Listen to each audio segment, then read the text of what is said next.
మహేష్ అన్న. First highlight ఉన్నాయి సినిమాలో.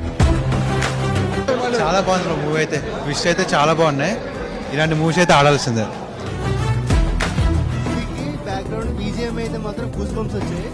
లాస్ట్ ఎండింగ్ వరకు నెక్స్ట్ ఏం జరుగుతుంది క్యూరియాసిటీ పని చాలా బాగా.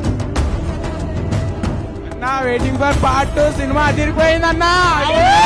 Don't miss. ప్రతి ఒక్కరు థియేటర్కి వచ్చి చూడండి, మీకు ప్రతి సీన్ గూస్ బంప్స్. పక్కా మాస్ సినిమా. ఈసారి సినిమా దద్దరిల్లిపోయిందా లేదా థియేటర్ లో? మీకు నచ్చింది అని అనుకుంటున్నాను. అండ్ నచ్చితే ఖచ్చితంగా సపోర్ట్ చేయండి. సెప్టెంబర్ 12th సినిమా థియేటర్స్ లోకి వస్తుంది. థియేటర్ దద్దరిల్లిపోవాలి.